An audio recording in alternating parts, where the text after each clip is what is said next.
Sir ഞാൻ കഴിഞ്ഞ ദിവസം സാറിൻ്റെ ഒരു വീഡിയോ കണ്ടായിരുന്നു. സോ അതിൽ സാർ പറഞ്ഞത് ശാസ്ത്രം പുരോഗമിക്കുന്നതുകൊണ്ട് അല്ലെങ്കിൽ മൊബൈൽ ഫോൺസിൻ്റെയൊക്കെ ഉപയോഗം കൊണ്ട് നമ്മുടെ കമ്മ്യൂണിക്കേഷൻ കുറഞ്ഞു എന്നാണ് സാർ പറഞ്ഞത്. സാർ ആക്ച്വലി ഇത് തെറ്റല്ലേ? കാരണം ഇന്നത്തെ കാലത്ത് ആ മൊബൈൽ ഫോണിൻ്റെ ഉപയോഗം അല്ലെങ്കിൽ വാട്സപ്പ് ആണെങ്കിലും ഇമെയിൽ ആണെങ്കിലും നമ്മുടെ മനസ്സിലുള്ള ഐഡിയാസ് എല്ലാം തന്നെ നമുക്ക് പെട്ടെന്ന് കമ്മ്യൂണിക്കേറ്റ് ചെയ്യാൻ പറ്റുന്നത് ഇത്തരം ഡിവൈസ് ഉപയോഗിച്ചിട്ടല്ലേ? അപ്പം നമ്മുടെ കമ്മ്യൂണിക്കേഷൻ അത് കൂടുകയല്ലേ ചെയ്യുന്നത്? പിന്നെ എന്തുകൊണ്ടാണ് സാർ അന്ന് അങ്ങനെ പറയാൻ കാരണം? ഞാൻ അന്ന് പറഞ്ഞ കമ്മ്യൂണിക്കേഷൻ ഗ്യാപ്പ് എന്ന് പറയുന്നത് ഇതല്ല. ഞാൻ പറഞ്ഞത് സോഷ്യൽ മീഡിയയുടെ കടന്നുകയറ്റം കൊണ്ട് അല്ലെങ്കിൽ സോഷ്യൽ മീഡിയയുടെ സ്വാധീനം കൊണ്ട് നമ്മൾ തമ്മിലുള്ള വർത്തമാനം പറച്ചിലുകൾക്ക് ഒരുപാട് മാറ്റം വന്നിരിക്കുന്നു. മാതാപിതാക്കൾ മക്കളോട് സംസാരിക്കുന്നില്ല, മക്കൾ മാതാപിതാക്കളോട് സംസാരിക്കുന്നില്ല, അയൽക്കാർ തമ്മിൽ അങ്ങോട്ടും ഇങ്ങോട്ടും സംസാരിക്കുന്നില്ല. ഒരു ട്രെയിനിൽ യാത്ര ചെയ്യുന്ന സമയത്ത് നിങ്ങൾ പോയിരുന്നു നോക്കൂ, തൊട്ടടുത്തിരിക്കുന്ന ആൾ മൊബൈൽ ഫോണിനകത്ത് നോക്കിയിരിക്കുകയാണ്, നിങ്ങൾ ഇരിക്കുന്നത് കാണുന്നില്ല, പരസ്പരം ചിരിക്കുന്നില്ല. ഈ ഗ്യാപ്പാണ് ഞാനന്ന് പറഞ്ഞ ഗ്യാപ്പ്. ഞാൻ വേറൊരു കാര്യം പറയട്ടെ. നിങ്ങൾ ഇതിനകത്ത് സ്വന്തം കൈപ്പടയിൽ ഒരു കത്ത് എഴുതിയിട്ട് എത്ര കാലമായി? അതുപോട്ടെ, നിങ്ങൾ എഴുതിയിട്ട് എത്ര കാലമായി? ഇല്ല, നമ്മൾ എഴുതാറില്ല അല്ലേ? നമ്മുടെ എല്ലാവരുടെയും ഹാൻഡ് റൈറ്റിംഗ് ഇപ്പോൾ ഒരുപോലെയാണ്. നമ്മൾ എന്താ ചെയ്യുന്നത്? വാട്സാപ്പിൽ മെസ്സേജ് അയക്കുന്നു, ഇമെയിൽ സന്ദേശങ്ങൾ അയക്കുന്നു. അപ്പോൾ നമുക്ക് സ്വന്തമായിട്ട് ഒരു കൈപ്പട പോലും ഇല്ല എന്നർത്ഥം. കൈയക്ഷരം നഷ്ടപ്പെട്ട ഒരു ജനതയായി നമ്മൾ മാറിയിരിക്കുന്നു. അതിലപ്പുറം നമ്മുടെ സിഗ്നേച്ചർ പോലും നഷ്ടപ്പെട്ടിരിക്കുന്നു. നമുക്കെല്ലാം ഇപ്പം നമ്പറാണ്, പേര് പോലുമില്ല. ഒരാൾക്ക് പേര് പോലുമില്ല, എല്ലാവർക്കും ഓരോ ഡിജിറ്റ്സ് ആണ്. ആ ഡിജിറ്റിലാണ് നമ്മൾ അറിയപ്പെടുന്നത്.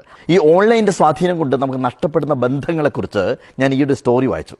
ഒരച്ഛൻ ബാങ്കിലേക്ക് കയറി പോവുകയാണ്. അപ്പോൾ അച്ഛൻ ബാങ്കിലേക്ക് കയറുന്നത് കണ്ടാണ് മകൻ കാർ ഓടിച്ച് ഓഫീസിൽ നിന്ന് വരുന്നത്. അച്ഛനെയും കൊണ്ടുപോകാമെന്ന് വിചാരിച്ച് മകൻ കാർ അവിടെ സൈഡാക്കി നിർത്തി. അതിനുശേഷം അച്ഛനെ കാത്തിരുന്നു. കുറേ സമയം കഴിഞ്ഞിട്ടും അച്ഛൻ ബാങ്കിൽ നിന്ന് വരുന്നില്ല. അച്ഛനെ തേടി മകൻ ബാങ്കിലേക്ക് പോകുന്ന സമയത്ത് ആ ബാങ്കിലുള്ള സ്റ്റാഫിനോടെല്ലാം അച്ഛൻ ചിരിച്ചും കളിച്ചും കുശലം പറഞ്ഞുകൊണ്ടിരിക്കുകയാണ്. അച്ഛനെയും കൂട്ടി കാറിലേക്ക് കയറ്റി വീട്ടിലേക്ക് പോയി കഴിഞ്ഞ ശേഷം മകൻ അച്ഛനോട് പറഞ്ഞു, അച്ഛാ, ഞാൻ കുറേ ദിവസമായിട്ടൊരു കാര്യം പറയാൻ നിൽക്കുകയാണ്. അച്ഛൻ ഏത് ലോകത്താണ് ജീവിക്കുന്നത്? എല്ലാം ഓൺലൈനിലേക്ക് മാറി.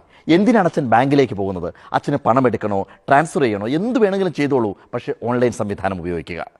അച്ഛൻ എന്തിനാണ് കടയിൽ പോയി സാധനങ്ങൾ വാങ്ങിക്കുന്നത്? എന്ത് സാധനങ്ങൾ വാങ്ങിക്കണം എന്നുണ്ടെങ്കിലും ഓൺലൈനിൽ ഓർഡർ ചെയ്ത് കഴിഞ്ഞാൽ സാധനം വീട്ടിലെത്തും അല്ലേ? കഴിഞ്ഞ ആഴ്ച നമ്മൾ ഭക്ഷണം കഴിക്കാൻ വേണ്ടി പോയി, എത്ര സമയമാണ് നമുക്ക് വേസ്റ്റ് ആയത്? ഭക്ഷണം വേണോ, അച്ഛൻ ഓൺലൈനിൽ ഓർഡർ ചെയ്യൂ, വീട്ടിലെത്തും. മകൻ അത്രയും പറഞ്ഞ് നിർത്തിയ സമയത്ത് അച്ഛൻ അവനോട് പറഞ്ഞു തുടങ്ങി, ഞാൻ ഒരു കാര്യം നിന്നോട് പറയാതിരിക്കുകയായിരുന്നു. എന്തിനും ഏതിനും ഓൺലൈൻ എന്ന് പറഞ്ഞ് നടക്കുന്ന, ഏത് സമയത്തും മൊബൈൽ ഫോൺ ഉപയോഗിച്ചുകൊണ്ട് സാധനങ്ങൾ ഓർഡർ ചെയ്യാൻ വേണ്ടി ഓൺലൈൻ സംവിധാനങ്ങൾ ഉപയോഗിക്കുന്ന നിങ്ങൾ നഷ്ടപ്പെടുന്ന ചിലതുണ്ട്. മാനുഷിക ബന്ധങ്ങൾ, കൂട്ടുകെട്ടുകൾ, ചിരി, വർത്തമാനം പറച്ചിലുകൾ, കൂടിച്ചേരലുകൾ. ഞാൻ നിന്നോടൊരു കാര്യം പറയട്ടെ. ഇന്ന് ഞാൻ ബാങ്കിലേക്ക് പോകുന്ന സമയത്ത് 3 വീടുകൾ കയറി. അവിടെ ഞാൻ സൗഹൃദം പങ്കുവച്ചു. അവരുമായി ഞാൻ ഒരുപാട് സംസാരിച്ചു. ബാങ്കിലേക്ക് ചെന്ന് കഴിഞ്ഞ സമയത്ത് അവിടെയുള്ള എല്ലാവരും എൻ്റെ കൂട്ടുകാരാണ്. ആ ബാങ്കിലുള്ള എല്ലാ ജീവനക്കാർക്കും എന്നെ അറിയാം, എനിക്ക് അവരെയും അറിയാം. ഒരു കാര്യം കൂടി മനസ്സിലാക്കുക.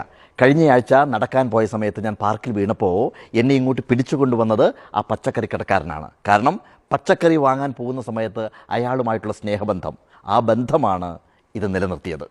നിങ്ങൾ ഈ ഓൺലൈനിൽ മാത്രം നോക്കി നടക്കുമ്പോൾ നിങ്ങൾ നഷ്ടപ്പെടുത്തുന്ന ഏറ്റവും പ്രധാനപ്പെട്ട കാര്യം എന്ന് പറയുന്നത് ഈ ഹൃദയബന്ധമാണ്, ഈ സ്നേഹബന്ധമാണ്. അയൽക്കാരെ പോലും തിരിച്ചറിയാൻ സാധിക്കാത്ത ഒരവസ്ഥ അല്ലേ? ഓൺലൈൻ്റെ ആധിപത്യം കൊണ്ട് നമ്മൾ തമ്മിൽ അങ്ങോട്ടും ഇങ്ങോട്ടും ബന്ധമില്ലാത്ത ഒരവസ്ഥയിലേക്ക് മാറുന്നു. ഇതാണ് ആ അച്ഛൻ മകന് പറഞ്ഞു കൊടുത്തത്. നിങ്ങളൊന്ന് ആലോചിച്ച് നോക്കൂ, ശരിയല്ലേ?